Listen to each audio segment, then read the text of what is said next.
Hello friends, आज की इस वीडियो में हम लोग नंबर सिस्टम के कुछ प्रश्नों को सॉल्व करने का आसान शॉर्टकट ट्रिक को सीखेंगे। तो वीडियो में आप शुरू से लेकर लास्ट तक जरूर बने रहें। आपको वीडियो काफी पसंद आएगा। तो चलिए शुरू करते हैं आज की वीडियो। तो देखिए, पहला क्वेश्चन आपके सामने है। यहाँ पर कहा जा रहा है कि इन सभी संख्याओं में सबसे बड़ी संख्या कौन है। तो इस तरह का अगर प्रश्न आपसे पूछा जाए तो कैसे आप सॉल्व करेंगे इसे कि कम से कम समय लगे, कुछ सेकंड में हमारा आंसर आ जाए।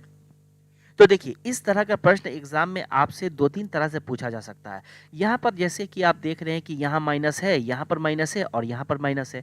क्वेश्चन आपसे ये भी पूछा जा सकता है कि यहाँ पर प्लस का साइन हो सकता है यहाँ पर प्लस का साइन हो और यहाँ भी प्लस का साइन हो। लेकिन प्लस माइनस इस तरह का प्रश्न एग्जाम में नहीं पूछा जाता है। एग्जाम में या तो आपसे माइनस माइनस का क्वेश्चन पूछा जाए या तो प्लस प्लस दिया हुआ होगा क्वेश्चन में। ठीक है, अब बात करते हैं हम कैसे इस क्वेश्चन को सॉल्व करेंगे कि देखते ही आपका आंसर आ जाए। तो क्या हमारा ट्रिक होगा? तो क्वेश्चन में आपको सॉल्व करने के लिए सबसे पहले क्या करना है, सबसे पहले दो संख्याएं हैं यहाँ पर, दोनों के बीच का डिफरेंस चेक करेंगे हम। ठीक है, 13 और 11 इन दोनों के बीच का डिफरेंस 2 होता है। 7 और 5 इन दोनों के बीच का डिफरेंस 2 और 5 और 3 इन दोनों के बीच का भी डिफरेंस 2। तो यहाँ पर आप देख रहे हैं कि तीनों संख्याओं में डिफरेंस समान आ रहा है। ठीक है, अगर डिफरेंस समान आ रहा है तो आपको कुछ सॉल्व नहीं करना है, सिर्फ आपको क्वेश्चन देखना है। जो संख्या देखने में आपको बड़ा लग रहा है वो बड़ा होगा, जो देखने में छोटा लग रहा है वो छोटा होगा। ठीक है, कहने का ये मतलब है कि माइनस में आप देख रहे हैं कि यहाँ सब जगह माइनस दिया हुआ है। तो माइनस में जो संख्याएं बड़ी दिख रही है वो सबसे छोटी होगी, जो संख्या छोटी दिख रही है माइनस में वो सबसे बड़ी होती है। ठीक है, जैसे कि मान लिया जाए, आपको कहा जाए कि माइनस का 10 यहाँ पर है और माइनस का 2 है। इन दोनों में अगर पूछा जाए कि बड़ी संख्या कौन है, ठीक है, तो माइनस का 2 ये है बड़ी संख्या। ठीक है, और माइनस 10 ये है छोटी संख्या। ठीक है, तो देखिए उसी तरह से यहाँ पर हम देखेंगे जो संख्याएं माइनस में सबसे छोटी होगी वो संख्याएं सबसे बड़ी होगी। तो हमें यहाँ पर बताना ही था इस क्वेश्चन में कि सबसे बड़ी संख्या कौन है। तो इन तीनों में आप देख रहे हैं कि -3 ये है सबसे छोटी संख्या, यानी इन तीनों इक्वेशन में सबसे बड़ी संख्या कौन है, ये है √5 माइनस √3। तो हमारा इस क्वेश्चन का आंसर हो जाएगा ये वाला √5 माइनस √3, ये हो जाएगा हमारा इस क्वेश्चन का आंसर। इसी तरह से आप देखें, दूसरा क्वेश्चन भी आपके सामने है। ठीक है, क्वेश्चन में कहा जा रहा है कि इन सभी में सबसे छोटी संख्या कौन है। हमें बताना है कि इन सभी में सबसे छोटा कौन है। तो सॉल्व करने के लिए सबसे पहला काम हम क्या करेंगे, सबसे पहले हम डिफरेंस चेक करेंगे। तो देखिए यहाँ पर 11 और 9 इन दोनों के बीच का अगर डिफरेंस देखेंगे तो 2 आएगा। 13 और 11 इन दोनों के बीच का भी डिफरेंस 2। 17 और 15 इन दोनों के बीच का भी डिफरेंस 2। 15 और 13 यहाँ भी बीच का डिफरेंस 2। तो यहाँ भी आप देख रहे हैं कि डिफरेंस समान आ रहा है, डिफरेंस बराबर है। तो हम क्या करेंगे, सिर्फ क्वेश्चन में हम देखेंगे कौन सी संख्या दिखने में बड़ा, कौन सी संख्या दिखने में छोटा लग रहा है। तो देखिए हमें यहाँ पर क्या बताना है, सबसे छोटी संख्या कौन है। इन सभी में हमें बताना है कि सबसे छोटी संख्या कौन है। और आप देख रहे हैं कि सभी जगह माइनस का साइन है। तो आप जानते हैं कि माइनस में जो संख्या सबसे बड़ा होगा वो सबसे छोटा होगा। ठीक है, तो माइनस में इसमें सबसे बड़ा संख्या कौन है, -9 -11 -15 -13 में सबसे बड़ा माइनस में संख्या कौन है, ये -15, ये है सबसे बड़ा संख्या। यानी कि ये √17 माइनस √15 ये हो जाएगा इस क्वेश्चन का आंसर, ये है सबसे छोटी संख्या। तो ऑप्शन नंबर बी हमारा हो जाएगा इस क्वेश्चन का आंसर। तो अब देखिए नेक्स्ट क्वेश्चन आपके सामने है। यहाँ पर कहा जा रहा है कि इन सभी संख्याओं में सबसे छोटा कौन है। तो चलिए इसे भी सॉल्व करते हैं। यहाँ पर आप क्वेश्चन को देख रहे होंगे, यहाँ पर हर जगह प्लस का साइन दिया हुआ है। ठीक है, तो साइन चाहे प्लस का दिया हो चाहे माइनस का दिया हो, हम सॉल्व करने के लिए सबसे पहले क्या करते हैं, डिफरेंस चेक करते हैं। तो यहाँ पर 6 और 7 के बीच का डिफरेंस देखेंगे तो 1 का होगा। 8 और 5 के बीच का डिफरेंस यहाँ 3 हो जाएगा। 10 और 13 के बीच का डिफरेंस 3 होगा। और 11 और 2 इन दोनों के बीच का डिफरेंस 9 होगा। तो यहाँ पर आप क्वेश्चन में देख रहे हैं कि डिफरेंस सब अलग अलग आ रहा है, यानी कि डिफरेंस समान नहीं है। तो अब हम यहाँ पर क्या करेंगे इसे सॉल्व करने के लिए कि टाइम कम लगे।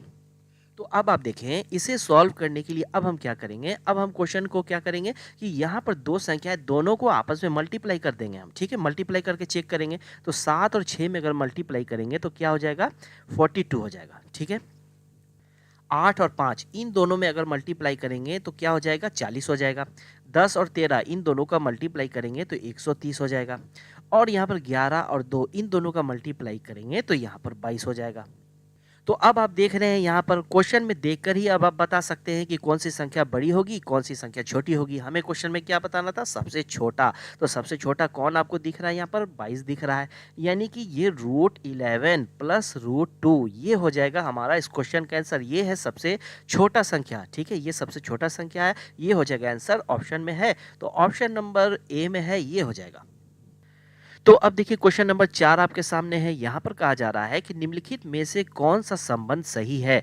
तो यहाँ पर आप देख रहे हैं क्वेश्चन में दिया हुआ है कि √7 है प्लस √3 है और ग्रेटर देन है यहाँ पर √5 प्लस √5। यानी कि क्वेश्चन में कहने का मतलब है कि ये वाली संख्या, ठीक है, ये वाली संख्या से ये वाली जो संख्या है ये बड़ी है। कहने का मतलब है कि ये वाली संख्या इस संख्या से बड़ी है।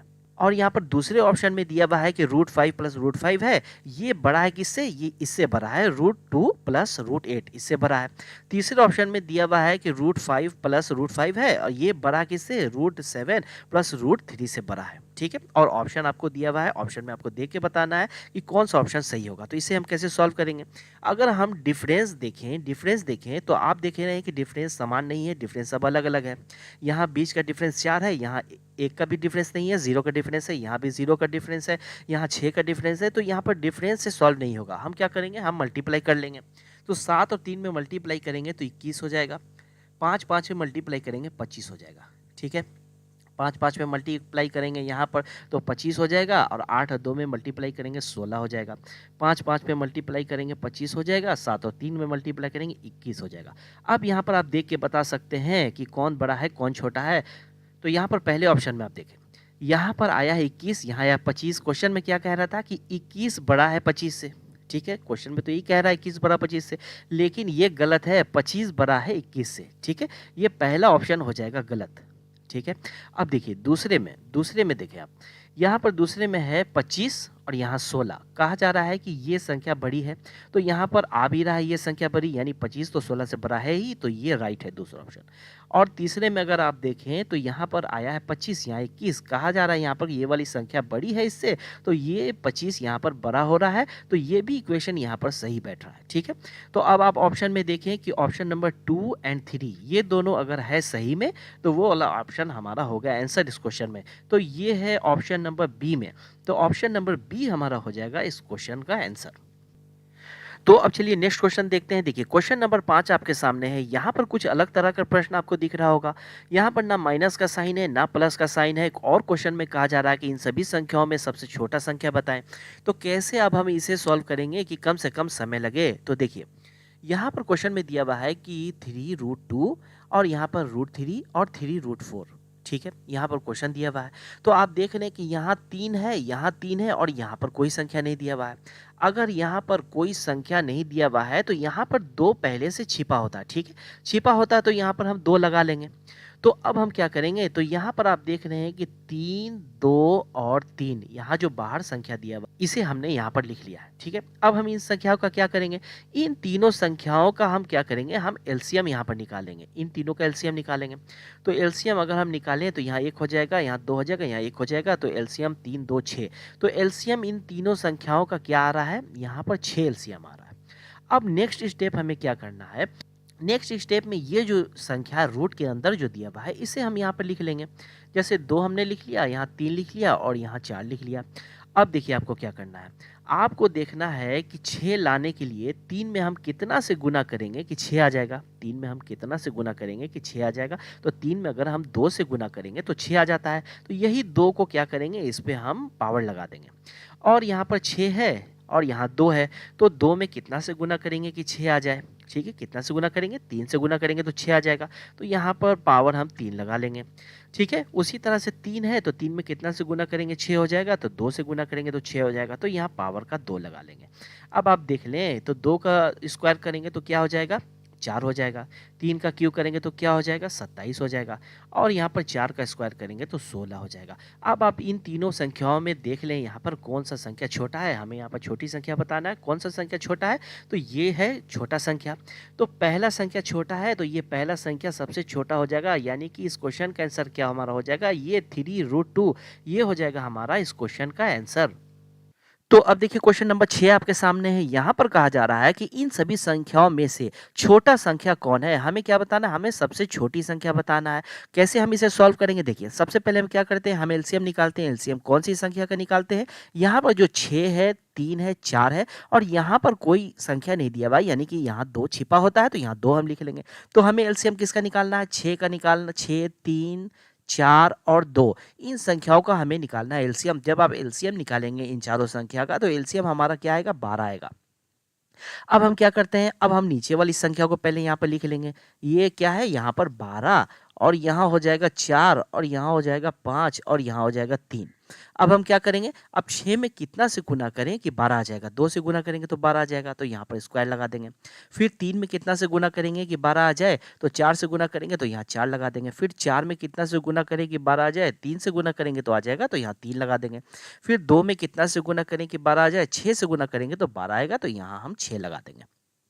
तो अब आप देखें यहाँ पर अगर हम 12 का करेंगे स्क्वायर तो 12 का स्क्वायर करेंगे तो क्या हो जाएगा? 144 हो जाएगा। तो उसके बाद है 4, 4 का स्क्वायर करेंगे तो 16 होगा, 16 में अगर 4 से गुना करेंगे तो 64 हो जाएगा, 64 में 4 से अगर हम गुना कर देंगे तो क्या हो जाएगा? 256 हो जाएगा, ठीक है? 256 हो जाएगा। फिर 5 का क्यूब हम करेंगे तो 5 का क्यूब क्या हो जाएगा? 125 हो जाएगा। उसके बाद 3 में हम 6 बार गुना करेंगे तो क्या हो जाएगा? तो यहाँ पर आ जाएगा 729, ठीक है? 729 आ जाएगा। हमें यहाँ पर क्या बताना था? हमें बताना था सबसे छोटी संख्या कौन-सी होगी? तो आप देख रहे होंगे सबसे छोटी संख्या कौन है? सबसे छोटी संख्या ये है तीसरा वाला, ठीक है? तीसरा वाला सबसे छोटा है, तो तीसरा कौन-सा संख्या है हमारा? ये 4√5 तो ये हो जाएगा सबसे छोटा संख्या, ये हो जाएगा हमारा क्वेश्चन का आंसर जो ऑप्शन नंबर सी में है। तो अब देखिए क्वेश्चन नंबर 7 आपके सामने है। यहाँ पर कहा जा रहा है कि इन सभी संख्याओं में से सबसे बड़ा संख्या कौन है? हमें क्या बताना है? हमें सबसे बड़ी संख्या बताना है। तो हम कैसे सॉल्व करते हैं? सबसे पहले एलसीएम निकालते हैं। किसका निकालते हैं? देखिए यहाँ 6, 4, 3 और यहाँ कोई संख्या नहीं है, यानी कि यहाँ पर 2 होगा, ठीक है? हमें एलसीएम निकालना है किसका-किसका? 2, 3, 4 और 6 इन संख्याओं का निकालना है हमें एलसीएम। एलसीएम जब आप निकालेंगे इन संख्याओं का तो यहाँ क्या आ जाएगा? 12 आ जाएगा, ठीक है? फिर हम क्या करते हैं? नीचे वाली संख्या को हम लिख लेते हैं। तो नीचे वाली हमारी संख्या क्या है? 3 है, 4 है, 6 है और 8 है। फिर हम क्या करते हैं? हम देखते हैं कि 2 में कितना से गुना करें कि 12 आ जाए? तो 6 से गुना करेंगे तो 12 आ जाएगा, तो यहाँ 6 लगा देंगे। 3 में कितना से गुना करें कि 12 आ जाए? तो 4 से गुना करेंगे तो 12 आएगा, यहाँ 4 लगा लेंगे। फिर यहाँ 4 में कितना से गुना करें कि 12 आ जाए? तो 3 से गुना करेंगे तो 12 आएगा, यहाँ 3 लगा लेंगे। फिर 6 में कितना से गुना करें कि 12 आए? 6 में 2 से गुना करेंगे 12 आएगा, यहाँ 2 लगा लेंगे, ठीक है? तो अब देखिए अब हमें क्या करना है? 3 में हम 6 बार गुना करेंगे, 3 को हम 6 बार अगर गुना करेंगे तो क्या हमें मिलेगा? हमें मिलेगा 729, ठीक है? उसी तरह से 4 को अगर हम 4 बार गुना करेंगे तो यहाँ हो जाएगा 256। उसी तरह से अगर हम 6 का क्यूब करेंगे तो 6 का क्यूब क्या हो जाता है? 6 का क्यूब हो जाएगा हमारा 216 और अगर हम 8 का स्क्वायर करेंगे तो यहाँ हो जाएगा 64 यानी कि 64। उसके बाद आप देखें क्वेश्चन में क्या माँगा जा रहा था? क्वेश्चन में हमसे माँगा जा रहा था सबसे बड़ी संख्या कौन है? तो आप देख रहे होंगे सबसे बड़ी संख्या कौन है? ये पहला वाला संख्या सबसे बड़ा है। तो पहला वाला संख्या कौन है? ये 729 ये है √3। तो √3 सबसे बड़ी संख्या है, ये हो जाएगा हमारा क्वेश्चन का आंसर जो ऑप्शन नंबर ए में है। उसी तरह से अगर क्वेश्चन में आपसे मांगा जाता सबसे छोटी संख्या तो सबसे छोटी संख्या कौन हो जाता? 64 हो जाता, यानी चौथी संख्या लास्ट वाला संख्या क्या हो जाता? सबसे छोटा। तो आप यहाँ पर देख सकते हैं कौन सी संख्या छोटी है, कौन सी बड़ी है। चाहे क्वेश्चन में छोटी बड़ा मांगे या आपको आरोही क्रम में कहे कि लगाना है तो आप आसानी से क्वेश्चन को सॉल्व कर सकते हैं इस ट्रिक की मदद से। तो उम्मीद है दोस्तों ये वीडियो आपको काफ़ी पसंद आया होगा। वीडियो पसंद आया होगा तो वीडियो पर लाइक ज़रूर करें और अगर इस चैनल पर आप नए हैं तो चैनल को सब्सक्राइब ज़रूर करें। Okay, thank you.